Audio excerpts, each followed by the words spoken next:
Buenos días, ¿qué tal? Soy el doctor Noel Arteaga. Hoy nos toca abordar el tema de inmunología básica e inflamación. El sistema inmune eh, se encarga más que todo de la defensa contra los microbios infecciosos, sustancias extrañas no infecciosas, y también puede relacionarse con la respuesta a la exposición a productos de nuestras propias células dañadas y también de células malignas que han evadido el proceso de la muerte celular programada, como son las células tumorales.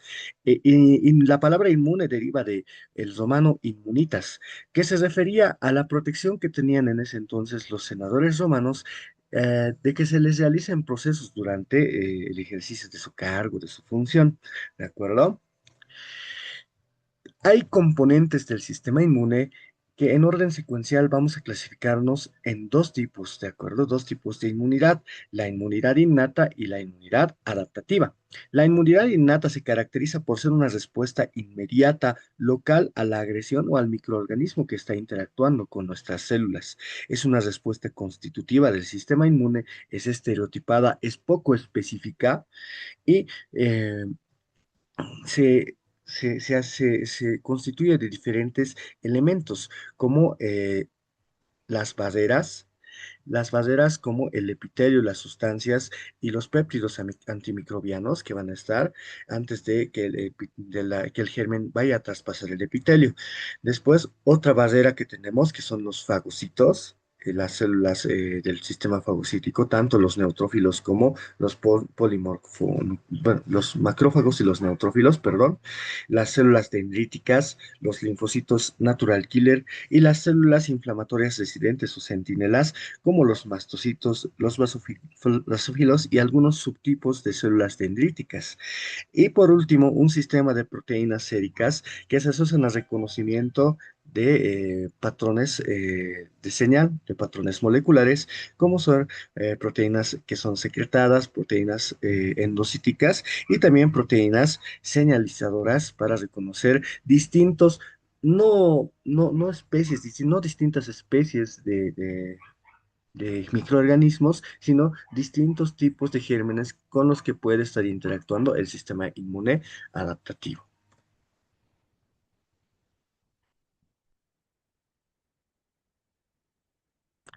Continuando, tenemos al sistema inmune adaptativo. ¿De acuerdo? El sistema inmune adaptativo se caracteriza porque la principal célula que va a interactuar con el agente agresor va a ser el linfocito. Hay dos tipos de linfocitos, linfocitos B y linfocitos T.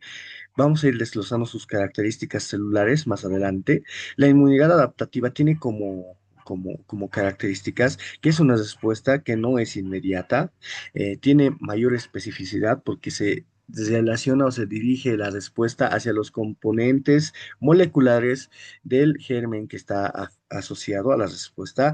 Tiene una característica de diversidad, puesto que las respuestas van a ser específicamente diversas y hay un bagaje amplio de anticuerpos que puede producir nuestro sistema inmune. Tiene la característica de memoria, la característica que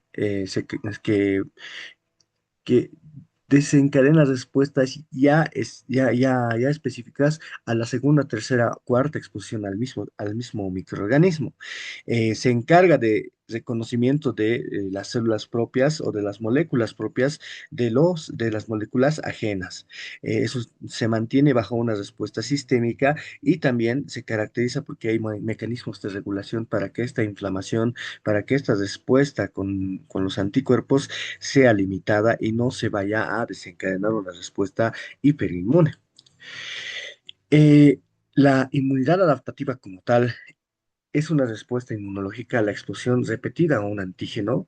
Después de haber sido fagocitado el antígeno, se van a ir procesando los componentes primordiales y más característicos de sus proteínas y posteriormente se va a procesar la característica inmunológica principal por la cual el sistema inmune va a empezar a reconocer al microorganismo agresor, a este componente de pequeños aminoácidos característicos del agente agresor se le llama epítopo.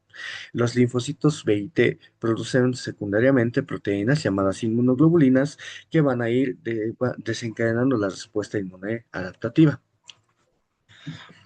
Si comparamos la inmunidad innata con la inmunidad adaptativa, tenemos características que difieren mucho. Sin embargo, es un sistema que funciona de manera continua, ya que la inmunidad innata, al ser la primera línea, tiene una función de articularse con la inmunidad adaptativa.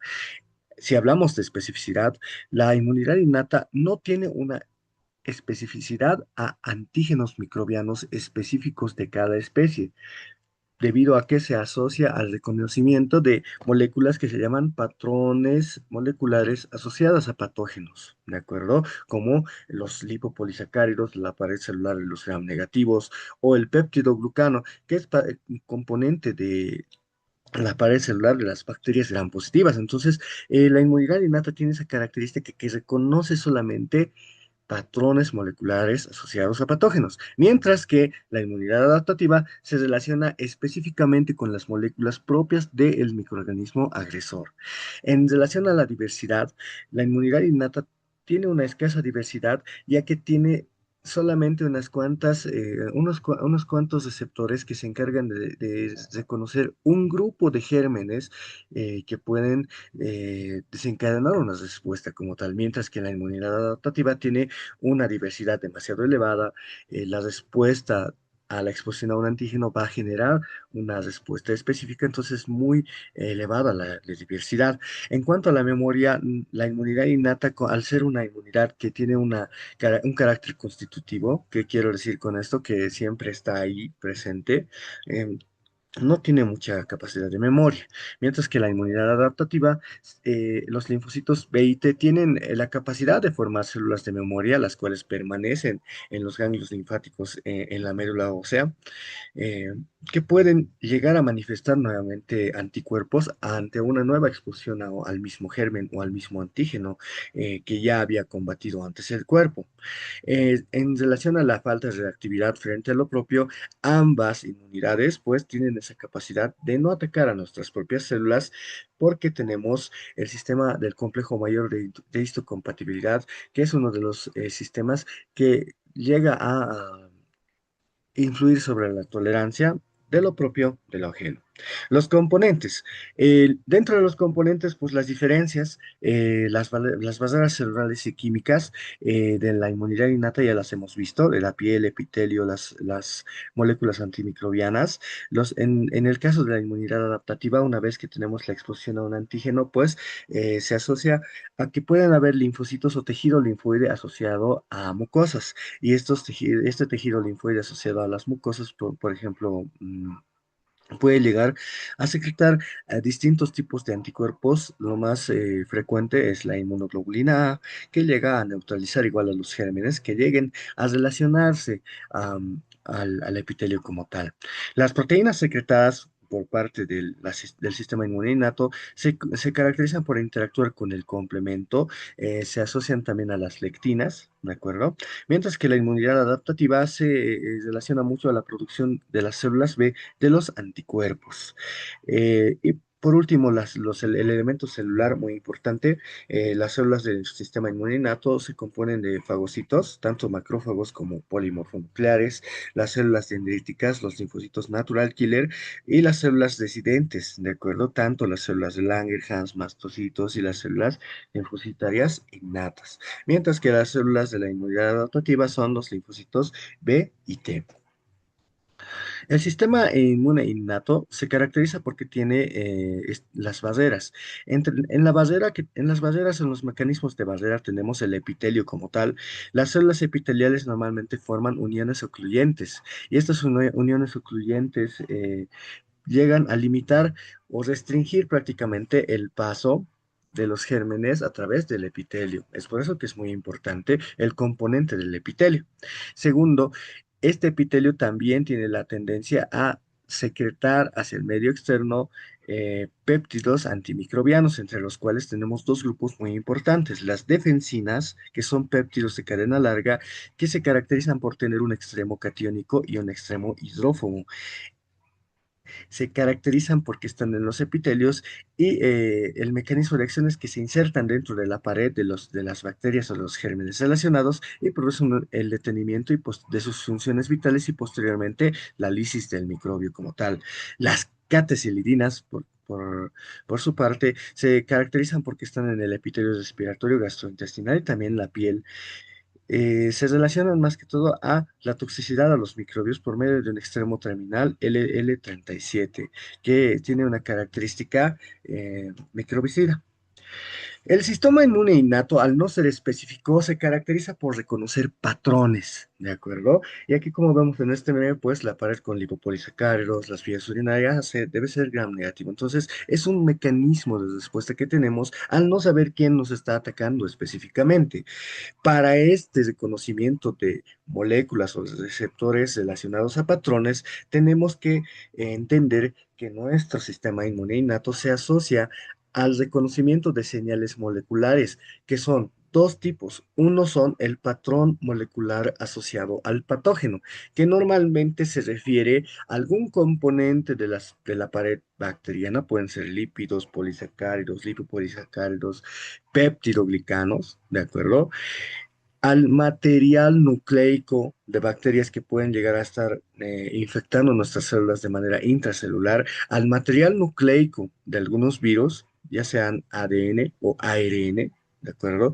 Entonces, todos estos receptores derivan este reconocimiento de patrones, ¿de acuerdo? Y por otro lado, el uso de patrones moleculares asociados a daño, como el factor asociado a la hipoxia, ¿de acuerdo? Y la proteína asociada también al aumento de la temperatura.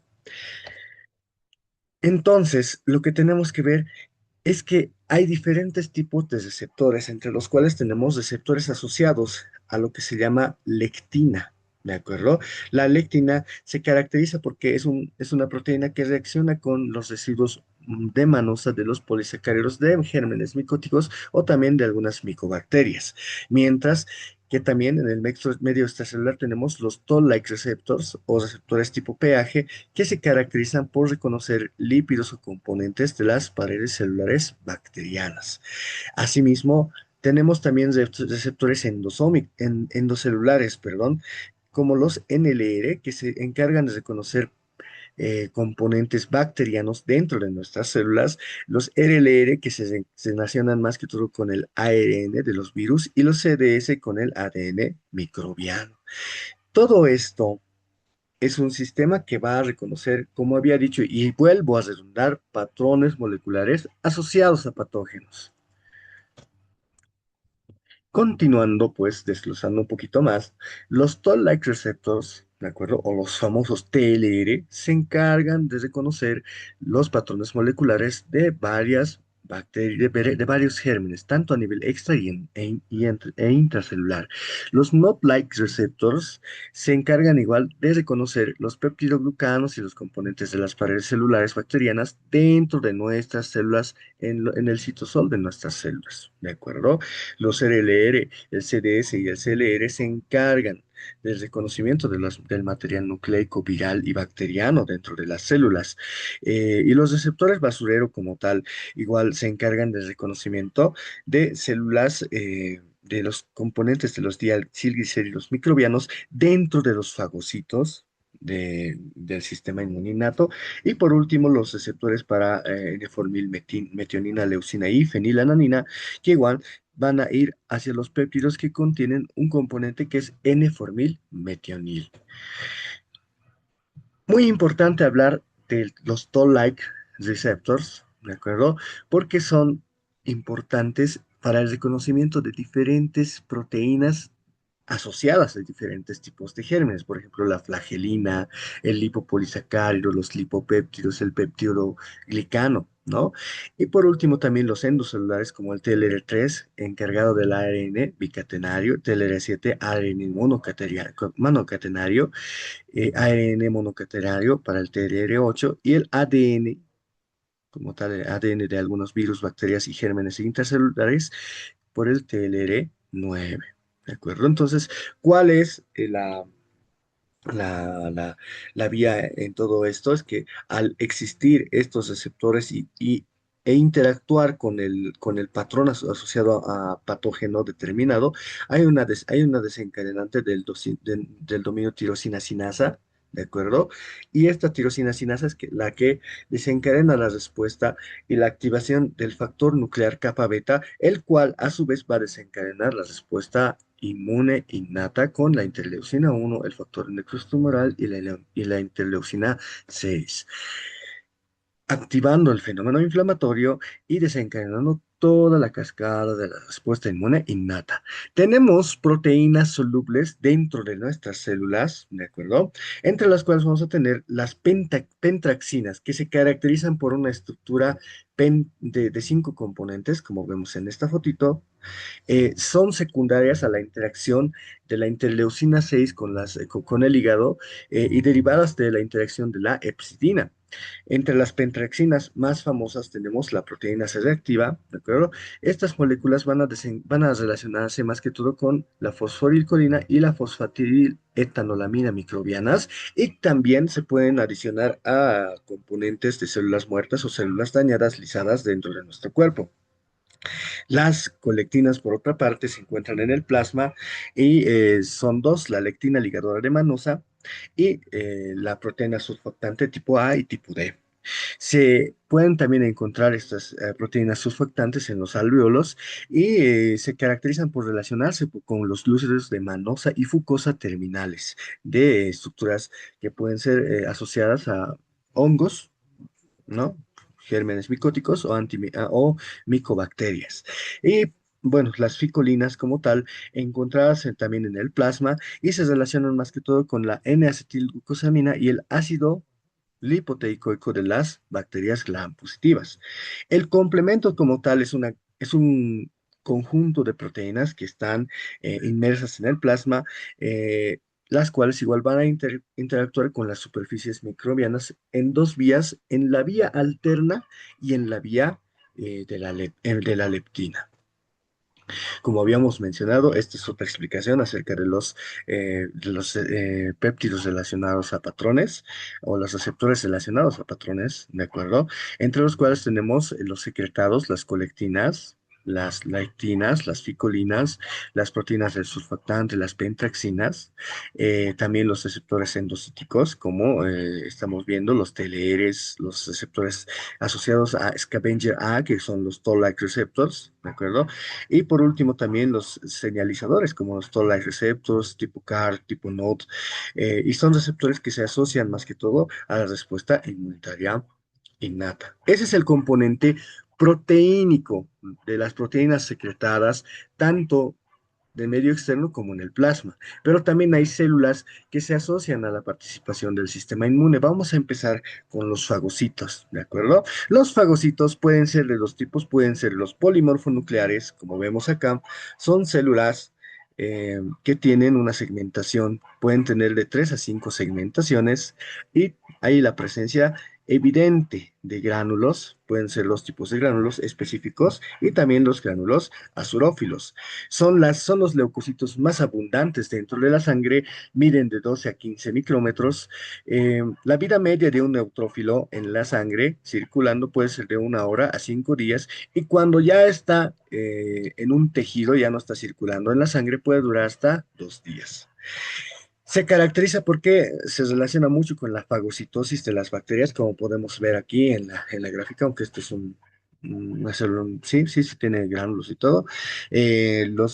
También el manejo y la fagocitosis de desechos celulares apoptóticos, la formación de trampas extracelulares para que las bacterias no puedan circular libremente y puedan llegar a trabarse en las trampas extracelulares dentro del medio vascular, y también puede haber esto en los mismos tejidos, y manejan mucho dentro de sus gránulos componentes que llegan a desencadenar un estallido respiratorio y la formación de especies reactivas de oxígeno dentro de la célula para alisar las bacterias que han fagocitado. Continuamos. los fagocitos, también tenemos el sistema fagocítico mononuclear con los macrófagos o los famosos monocitos. Son células que llegan a medir de 10 a 15 micrómetros, son mononucleares. El núcleo de los macrófagos tiene una forma parecida a un riñón, según la literatura, aunque puede cambiar de forma dependiendo de la situación. La vida media puede variar entre días y años. Un macrófago puede regular su ciclo celular. Em, Tenemos dos tipos de fagocitos. Un tipo de fagocitos que son los fagocitos inflamatorios dentro de los tejidos y los fagocitos circulantes. ¿De acuerdo? Los inflamatorios pueden llegar a estar en un 90%, son un 90% de todos los macrófagos, y los circulantes del 5 al 10%, los cuales realizan una especie de patrullaje y un manejo de los desechos celulares junto con los polimorfonucleares dentro de los vasos sanguíneos. Los fagocitos o los macrófagos se encargan de la fagocitosis de bacterias y tienen dos subtipos. Hay un subtipo M1 que se encarga más que todo para, está determinado para la fagocitosis de bacterias dentro de los tejidos como tal. Y también tenemos las células o los macrófagos que se encargan de la presentación del antígeno y de la reparación de los tejidos. También pueden llegar a fagocitar desechos celulares. Entonces, estos son del subtipo M2. También puede haber un fenómeno que se llama eferocitosis, en el cual el macrófago se encarga de regular o de mediar un mejor manejo de la respuesta inflamatoria a la muerte celular programada. A este fenómeno se lo conoce como eferocitosis. Tenemos otras células como los mastocitos, eosinófilos y los basófilos, y son células que tienen componentes algo parecidos, algo diferentes. Los mastocitos se encargan más que todo son células residentes, más que todo de la piel. La activación se va a dar mediante la activación del componente c-Kit para la liberación de sus gránulos, que tienen múltiples mediadores inflamatorios, como la histamina, las prostaglandinas, los leucotrienos, tromboxanos, lo cual media prácticamente cuando un mastocito se degranula, la inflamación. Son reactivos a la inmunoglobulina E y producen un fenómeno de quimiotaxis, que se refiere a la atracción de células del sistema inmunológico para la interacción y el apoyo con estas células. Los basófilos, por su parte, son células también que, a veces, que son parecidas, pero están circulando en la sangre. Se caracterizan porque median la inflamación, tienen receptores para la inmunoglobulina E y acuden a la quimiotaxis y también provocan quimiotaxis en un medio inflamatorio determinado. Por último, los eosinófilos, que están relacionados más con las respuestas alérgicas y las parasitosis. Para la activación se necesita, puede ser la interacción con la inmunoglobulina E, la inmunoglobulina A, los Toll-like receptors también, en caso de que se trate de componentes del exoesqueleto de algún parásito. También pueden sintetizar interleucina 5, que llega a mediar mucho la respuesta inflamatoria, y se asocian a estar distribuidos cerca de las mucosas para una respuesta rápida, porque las mucosas están expuestas a gérmenes. También tenemos las células dendríticas, que llegarían a ser como las vecinas chismosas de todas las células, ¿de acuerdo? Son células que, como su nombre dice, no tienen múltiples ramificaciones y recogen moléculas y señales moleculares de todo el medio del tejido conectivo. Son residentes locales. Su función fundamental, capturar los antígenos que se vayan encontrando, transportar los mismos a los ganglios linfáticos y hacer un fenómeno que no es tanto de la inmunidad innata, pero es el link entre o el vínculo estrecho entre la inmunidad innata y la inmunidad adaptativa, que es la presentación de antígenos a los linfocitos TCD4. Tenemos varios subtipos de células dendríticas, entre ellos las células dendríticas convencionales, que se encargan de la captación de los antígenos. Las células dendríticas plasmocitoides, que se encargan de la síntesis de una sustancia que actúa contra las infecciones víricas, interfiriendo con la síntesis de proteína y la replicación viral dentro de las células, como es el interferón 1. Se presentan más bueno, van a presentar el antígeno al vaso. Las células dendríticas asociadas a los monocitos que se van a encontrar justamente en focos inflamatorios donde haya una respuesta a una exposición o a un germen determinado. Las células dendríticas tienen otro subtipo muy importante conocidas como las células de Langerhans que se encargan de reconocer los patrones moleculares asociados a patógenos y los antígenos que está expuesta la piel. ¿De acuerdo? Y por último, las células dendríticas foliculares que se encuentran en los ganglios linfáticos dentro de los centros germinales donde proliferan los linfocitos B que están desarrollando una respuesta a un antígeno determinado.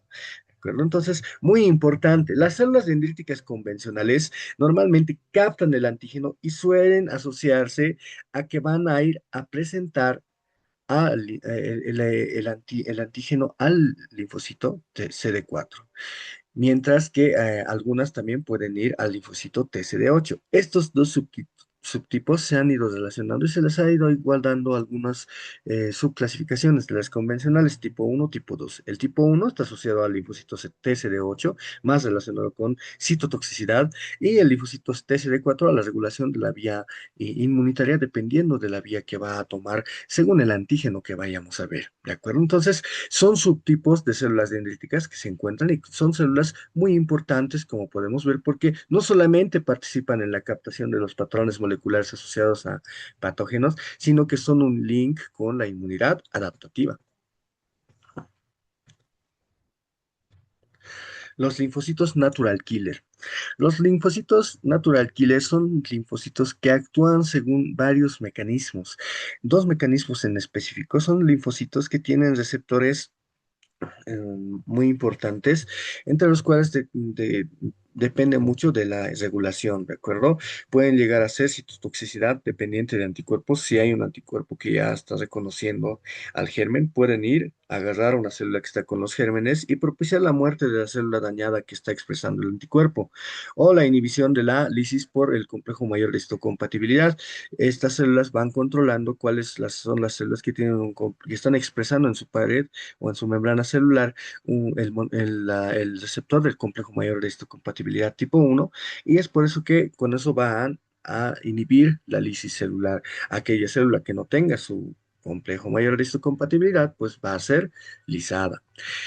También participan por medio de los receptores de interleucina 12 y también el interferón gamma de la activación de los macrófagos que ya han fagocitado, tanto pueden ser gérmenes o algún residuo celular, para el procesamiento y la liberación de enzimas proteolíticas y también de la lisis de los microbios fagocitados. El complemento, como habíamos dicho, es un conjunto de proteínas entre los cuales tenemos ya digo, tres vías de activación del complemento. La vía clásica que se encarga o que se desencadena esta cascada mediante la interacción de antígeno-anticuerpo. Esta vía está relacionada más a la inmunidad adaptativa, mientras que la vía alternativa se asocia más al patrón molecular asociado a patógenos de algunos microbios por los Toll-like receptors, y la vía de la lectina está asociada a la interacción de la lectina ligadora alemanosa con algunos igual gérmenes que pueden llegar a desencadenar. Muy bien, entonces lo que tenemos es lo siguiente, tenemos C1, C2, C4, se unen con C3b, y en la vía clásica van a formar el complejo C3a desencadenante de la inflamación. El complejo C3b ya se forma para la opsonización y la fagocitosis, que es la reacción que va a activar a los fagocitos bueno, a los macrófagos o a los neutrófilos para fagocitar prácticamente el germen correspondiente. El C5 tiene una función tanto de mantener la inflamación como también de quimiotaxis, de llamar a las células del sistema inmunológico al foco de la inflamación.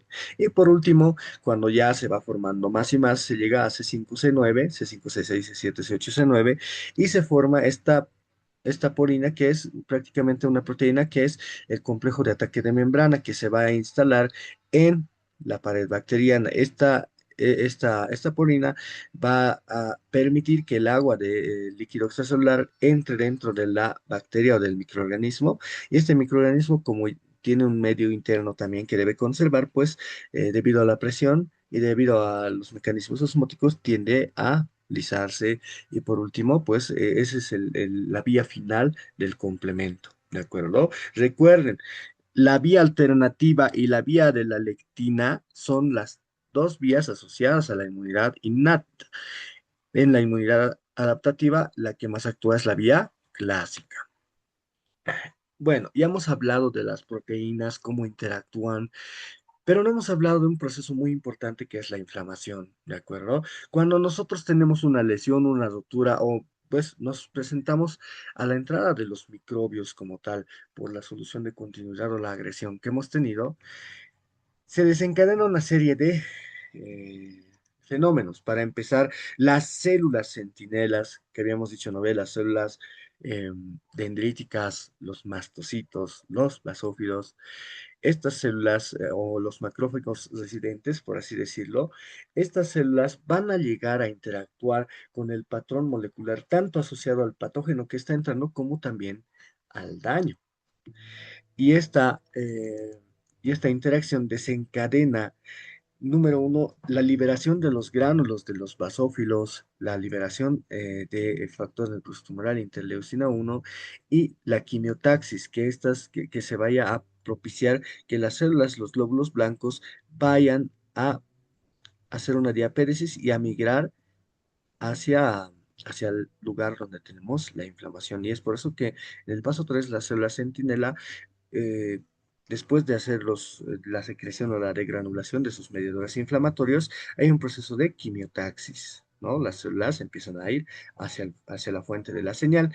Después de eso, hay una vasodilatación por acción de las prostaglandinas, leucotrienos, mediadores tromboxanos, mediadores inflamatorios, lo cual evidencia un aumento de la permeabilidad vascular, el espacio entre las células endoteliales se abre, hay entrada de líquido y proteínas también que son de la sangre en los tejidos, ¿de acuerdo? Esto produce que en el fenómeno inflamatorio haya el famoso rubor, el calor local, el dolor y también a veces la impotencia funcional, ¿no?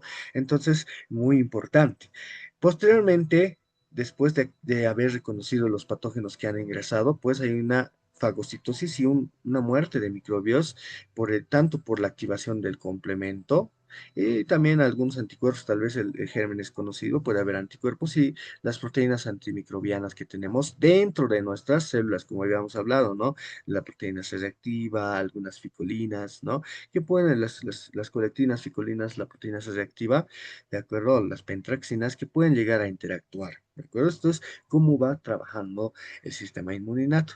Posteriormente, después de que una lisis ya se ha fagocitado, las moléculas de adhesión y las quimiosinas ya van a ir produciendo el fenómeno quimiotáctico más intensamente y estas células, los fagocitos, van a ir a llegar, las van a fagocitar a los antígenos y van a producir una destrucción de los microbios. ¿De acuerdo? Entonces, cuando nosotros tenemos ya un fagocito, ¿de acuerdo? Una célula que va a llegar a endocitar al germen como tal, tenemos que el fagocito tiene que tener tres receptores, un receptor para C3b, para la vía alterna del complemento, puede ser para el factor de cristalización, ¿de acuerdo? De la inmunoglobulina G, o una vía que es la vía un receptor para la lectina, ¿de acuerdo?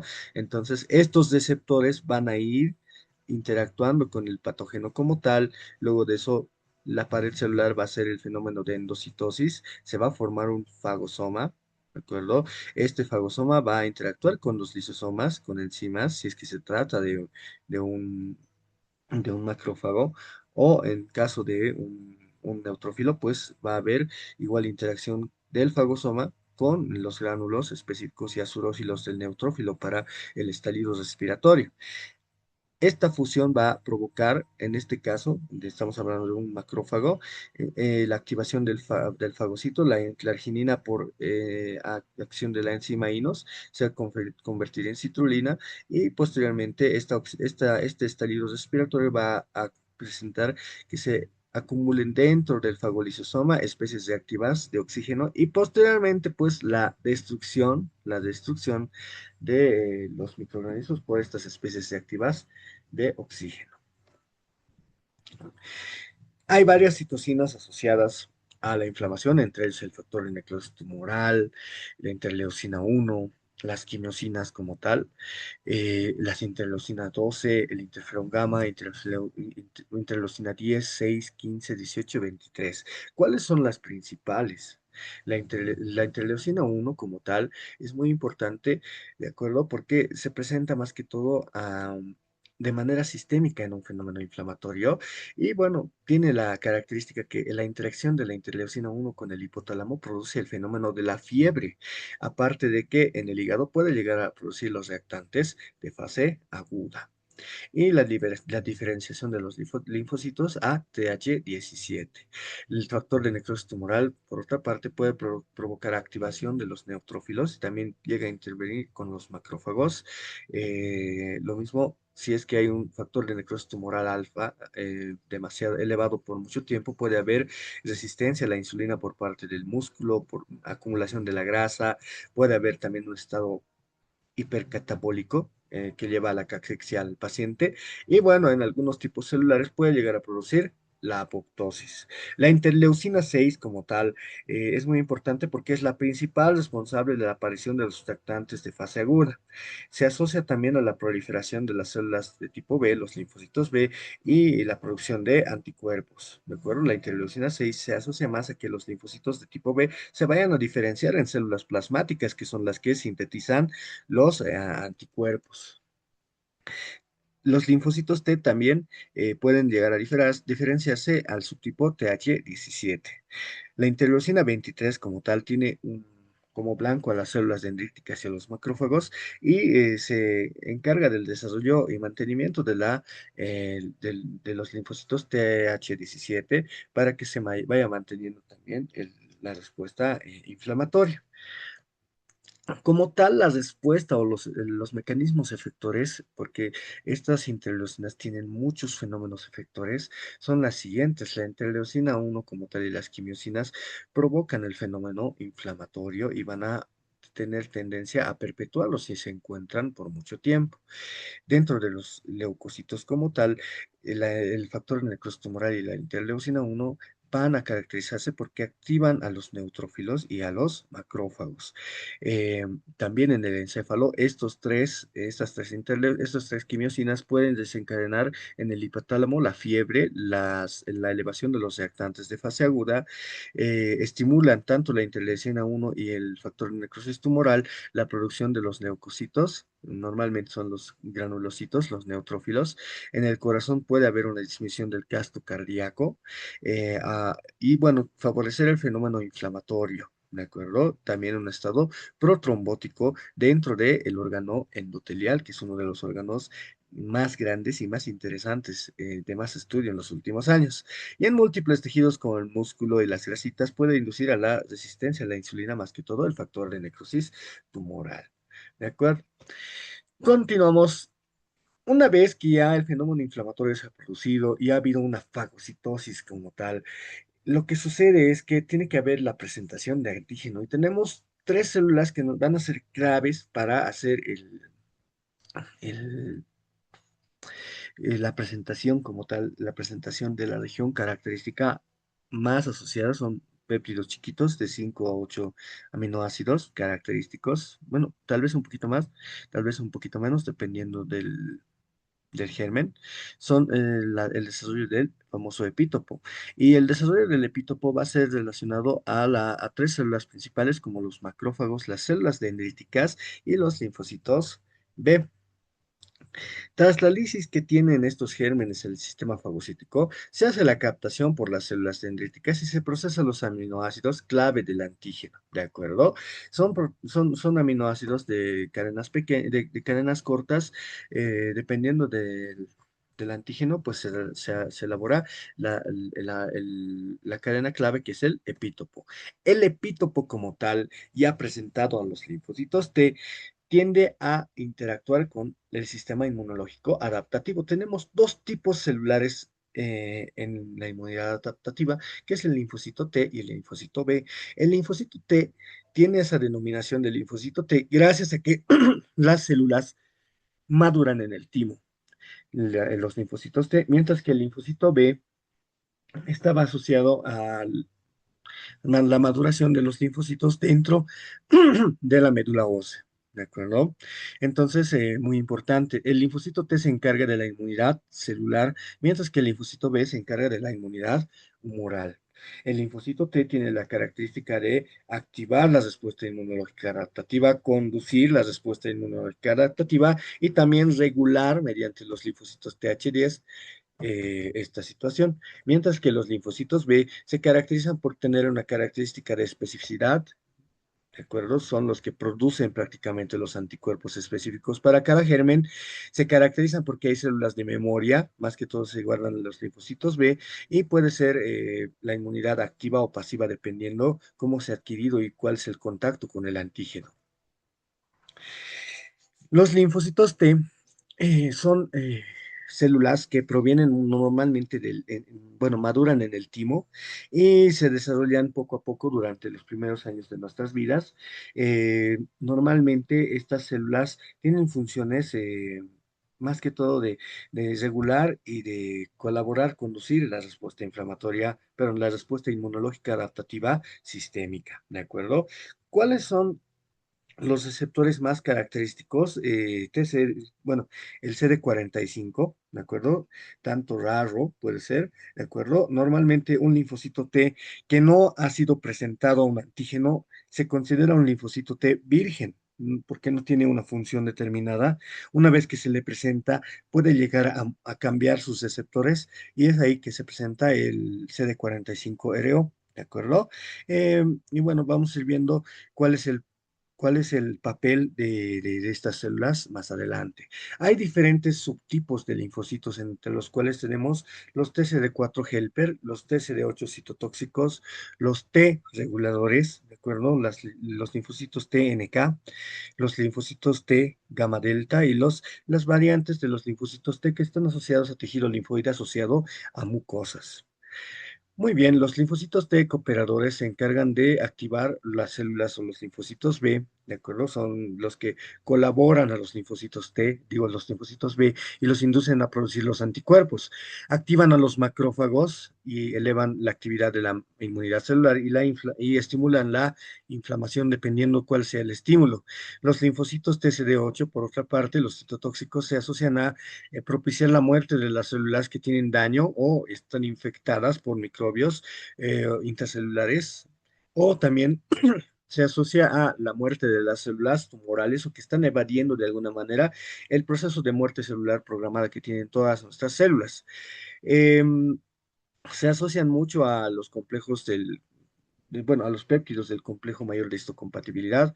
Los linfocitos T reguladores, por otra parte, suprimen la inflamación de otros linfocitos T, regulan la respuesta inmunitaria y, bueno, se caracterizan porque es una retroalimentación y evitan que el fenómeno inmunitario se vuelva sistémico y se vuelva excesivo. Los linfocitos T gamma delta se caracterizan porque tienen una función cooperadora y citotóxica. Y bueno, los linfocitos T asociados a mucosas se encargan de sintetizar algunas proteínas y algunos péptidos relacionados a inmunidad, relacionada a mucosas. ¿De acuerdo?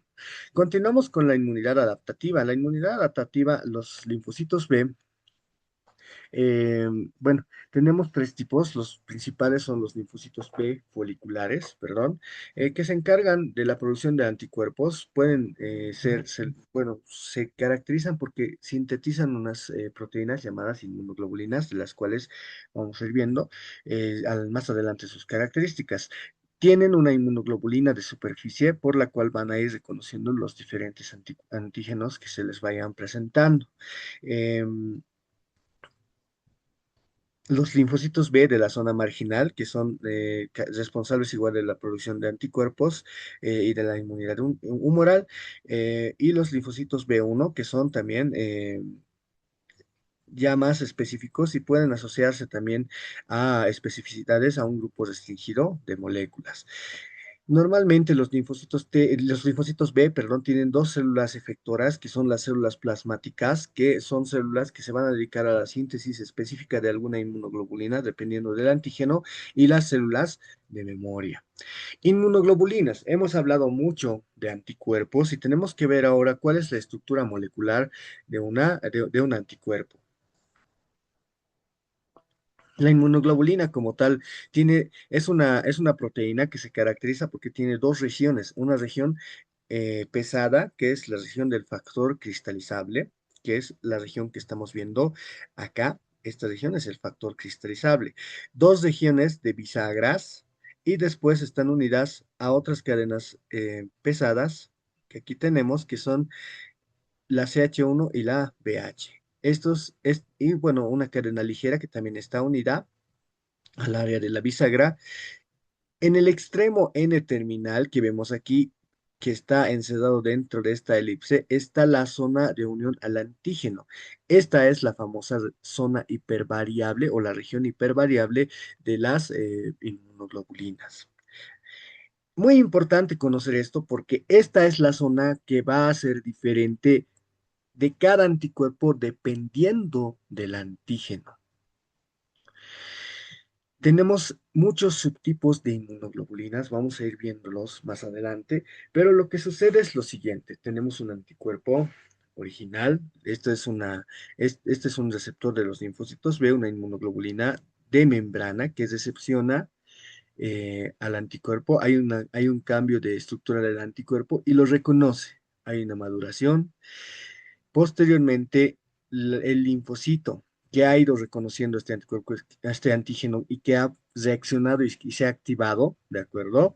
Hay esta inmunoglobulina que estaba asociada a la pared tiende a salir, ¿de acuerdo? Y esta inmunoglobulina que llega a salir, hay un cambio de función de la receptor porque el linfocito B que era virgen hasta antes de esta interacción llega a ser un linfocito efector. Y es por eso que el linfocito B que tenía este receptor se deshace de este receptor, ¿de acuerdo? De esta inmunoglobulina lo saca de su pared celular, la pasa a una forma secretada dentro de nuestro plasma y ahí es lo que se llama, pues, se produce lo que se llama cambio de isotipo, porque esta inmunoglobulina que teníamos aquí dentro de la pared celular era de tipo M, pero posteriormente a la secreción de esta inmunoglobulina de superficie, se empieza a sintetizar inmunoglobulina de tipo G. Entonces, cuando un linfocito es virgen e interactúa con con un antígeno, por primera vez libera la inmunoglobulina M. Posteriormente, ya no puede llegar a sintetizar inmunoglobulina M y empieza a fabricar inmunoglobulina G. A este fenómeno se lo conoce como cambio de isotipo. El cambio de isotipo es algo muy importante que nos puede llegar a establecer laboratorialmente en algunas pruebas para determinados gérmenes si una infección es aguda, es crónica o es una infección ya pasada. ¿De acuerdo? Entonces, es muy importante saber sobre este cambio de isotipo. Tipos de inmunoglobulinas. La inmunoglobulina como tal tiene cinco tipos. La inmunoglobulina A se asocia más que todo a la inmunidad de las mucosas. ¿Qué quiero decir? Gastrointestinal, respiratorio. Tenemos tejido linfoide asociado a mucosas y estos centros de tejido linfoide se encargan de la síntesis de inmunoglobulina A. La inmunoglobulina A se encuentra en las mucosas, neutraliza los microorganismos, se une a ellos e impide que puedan pasar la barrera epitelial. La inmunoglobulina D, como tal, es la inmunoglobulina que está dentro de la membrana celular del linfocito B, no se encuentra en el plasma, ni tampoco en el medio exterior. La inmunoglobulina E se caracteriza porque es un monómero, tiene una región más en el factor cristalizable y bueno, está más relacionada con la defensa con parásitos, helmintos y también la hipersensibilidad o las alergias, la hipersensibilidad inmediata. La inmunoglobulina G como tal es la inmunoglobulina más sintetizada. por muy lejos. Puede haber cuatro subtipos también, uno hasta el cuatro. Se caracteriza porque es la forma definitiva de la síntesis de los anticuerpos dentro del plasma. Se encarga de la opsonización, que habíamos visto, ¿no? La interacción del anticuerpo con el antígeno más el complemento C3 es lo que activa el macrófago, activa también el complemento, mediante la vía clásica. Puede producirse citotoxicidad dependiente de anticuerpos. Y bueno, es muy importante porque también tiene un mecanismo de retroalimentación negativa dentro de los linfocitos B para que no se produzca demasiada inmunoglobulina G. Y la inmunoglobulina M es un pentámero, son 5 inmunoglobulinas G unidas por lo que se llama cadena J. ¿De acuerdo? Es un pentámero. A diferencia de la globulina A, que son dímero, igual tiene una cadena J, pero solo son 2 inmunoglobulinas unidas, estas son 5. Es un receptor del antígeno del linfocito B virgen en su forma monomérica y también puede activar el complemento, ¿ya? Como habíamos dicho, las células B vírgenes al interactuar con un antígeno ya se activan, ya no son vírgenes, liberan la inmunoglobulina M y posteriormente pasan a sintetizar inmunoglobulina G. Entonces, la inmunoglobulina M en muchas pruebas actualmente se relaciona con la infección aguda y la inmunoglobulina G como una infección ya pasada, con una memoria inmunológica que pueda tener el cuerpo. La inmunidad celular está dependiente de los linfocitos T. Tenemos varios tipos de linfocitos T efectores, tipo CD4, entre los cuales tenemos TH1, TH2, TH17 y también TFH. Los linfocitos TH1 tienen como diana el macrófago. La citosina que más frecuentemente usa es el interferón gamma. Se caracteriza porque activa los macrófagos que están fagocitados para que puedan liberar los lisosomas con sus enzimas para la lisis de las bacterias. En las enfermedades, pues puede producir cierto papel en la autoinmunidad y en la inflamación crónica. Esto característico tal vez de enfermedades como la artritis reumatoide o lupus eritematoso sistémico, hay una respuesta TH1 interesante. La respuesta tipo TH2 o el linfocito CD4 TH2 se caracteriza porque hay mayor frecuencia de interleucina 4, 5 y 13. Se relacionan más que todo con los eosinófilos y se asocia más que todo con la respuesta inmunitaria a los parásitos helmínticos y también a las alergias.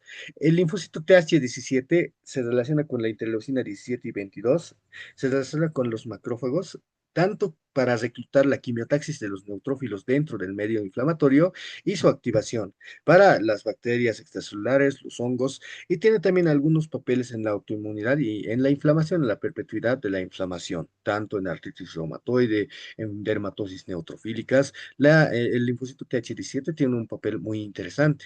Por último, el linfocito TFH, que tiene como objetivo los linfocitos B, maneja más que todo la interleucina 21 y se asocia más a la producción de anticuerpos, ¿no? Se relaciona con microorganismos extracelulares y también está muy relacionada con la autoinmunidad, a la producción de autoanticuerpos. También tenemos los linfocitos efectores TCD4, bueno, este es uno de los ejemplos, cómo es que un linfocito TH1 va a ir a activar tanto a los macrófagos, el TH17 hace lo propio, pero con los polimorfonucleares. Aquí tenemos un linfocito TCD8 que se caracteriza porque está activando prácticamente la muerte celular mediante las granzimas, de acuerdo, y las caspasas, en una célula infectada por un patógeno intracelular. ¿De acuerdo? Entonces tenemos de la manera por la cual está actuando el linfocito TCD8. Otra manera de trabajar de los linfocitos TCD8, que son la muerte de la célula mediada por la perforina y la granzima, que son dos, bueno, que inducen en todo caso la manifestación y la liberación de las caspasas, ¿de acuerdo? Y por último también la muerte de la célula mediada por el ligando Fas y FasL, ¿de acuerdo? Y esta interacción igual produce la apoptosis de la célula diana, son mecanismos efectores de las células TSD8.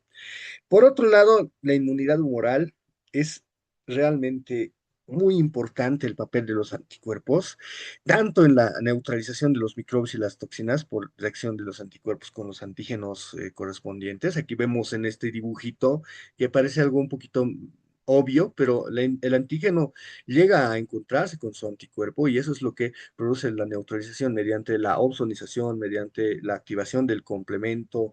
Entonces es muy importante, activa a los fagocitos, provoca la fagocitosis de los microbios.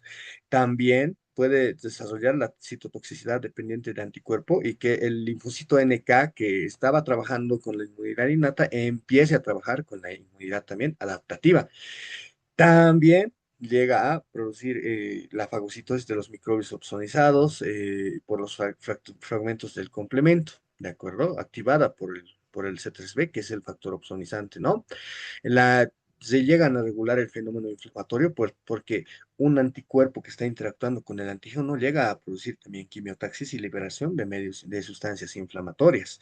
Y también la activación del complemento, lo cual llega a producir, como hemos hablado ya hace unos minutos, el desarrollo del complejo de ataque de membrana. Entonces, si bien esta clase ha sido un poquito más teórica, más detallosa, los detalles empiezan a trabajar y es un engranaje muy bonito que se forma en el sistema inmunológico. Y esta es una representación esquemática igual muy favorable y que nos enseña cómo es que nuestros anticuerpos entran. Para empezar, en la inmunidad, cuando ya tenemos inmunoglobulinas, el microbio puede llegar a traspasar, pese a las defensinas o tal vez debido a una solución de continuidad, puede llegar a pasar la barrera epitelial pese a las catecilidinas, pese a las defensinas, pero con anticuerpos el anticuerpo bloquea la penetración del microbio a través de la barrera epitelial, no deja que pase. ¿Por qué? Porque tenemos inmunoglobulina A que agarra las mucosas. B, la infección de la célula por el microbio. Normalmente el microbio, si no hay un anticuerpo, llega, infecta la célula como tal. Pero los anticuerpos bloquean esta interacción. ¿Por qué? Porque se unen con el microbio y evitan que este microbio llegue a interactuar con el receptor que va a interactuar con la célula para infectarse. Tercero, el efecto patológico de una toxina. Si este microorganismo tiene como tal la secreción de un producto que es una toxina, esta toxina, ¿de acuerdo? O esta sustancia puede llegar a interactuar con receptores celulares y producir una necrosis celular o una inflamación o el fenómeno dependiente de la toxina como tal. Entonces, el anticuerpo agarra, lo mismo, bloquea la unión de la toxina con el receptor celular. Entonces, el anticuerpo realmente se constituye en un arma muy importante para la inmunidad adaptativa, ¿no? Es algo que, si bien no es al instante la respuesta, pues es muy específico, es una manera muy buena de que el cuerpo tiene para combatir con los gérmenes o con las sustancias que están produciendo la respuesta. Bueno, terminamos el tema. Muchas gracias por la paciencia. Nos vemos en otra ocasión.